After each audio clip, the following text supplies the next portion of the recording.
Benvenuto nel bosco delle streghe, caro pellegrino dell'ignoto. Oggi parliamo di un amuleto da usare come talismano ed è un simbolo magico usato in tanti incantesimi, il triangolo con l'occhio. Precisiamo, prima di iniziare a conoscere questo amuleto, che esso è un simbolo ed è anche un sigillo.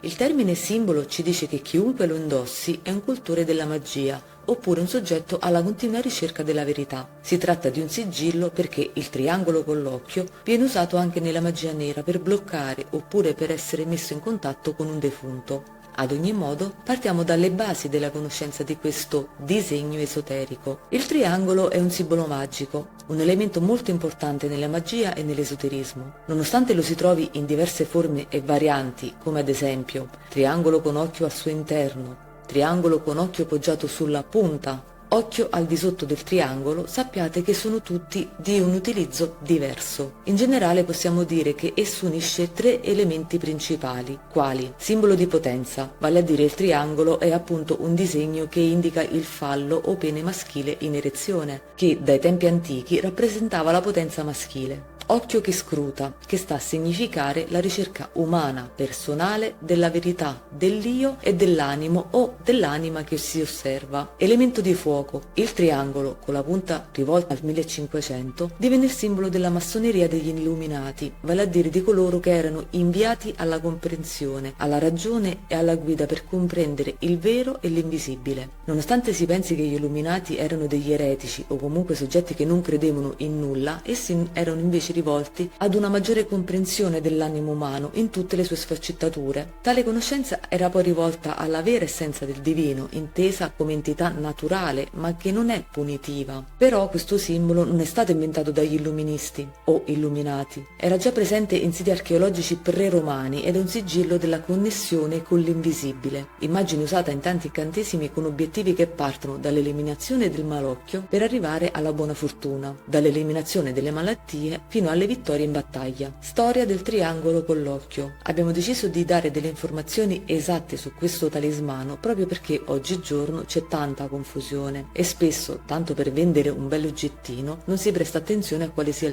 il vero significato e il suo utilizzo. Vediamo però la storia di questo amuleto in modo da aiutarvi a usarlo al meglio. L'occhio umano racchiuso in un triangolo rappresenta, in via generale, un'entità divina che veglia e scruta l'umanità, tant'è che proprio per il suo significato lo vediamo come immagine usata in molte chiese cattoliche e in diverse rappresentazioni di immagini sacre. Fu intorno al 1600 che esso venne assorbito, incorporato dalla religione cristiana, per poi evolversi, durante il Rinascimento, in modo da diventare un simbolo realmente molto potente. I tre lati del triangolo rappresentavano il mistero della Trinità, Padre, Figlio e Spirito Santo, mentre l'occhio divenne lo sguardo di Dio sui peccati degli uomini. Questa immagine la ritroviamo citata perfino nella Bibbia e nel Vecchio Testamento, versetto 32-18, che recita: «Ecco, gli occhi del Signore sono su chi lo teme, su chi spera nella sua grazia». L'immagine quindi è rappresentata da queste parole e torna a diventare il triangolo che appunto è il Padre, Figlio e Spirito Santo,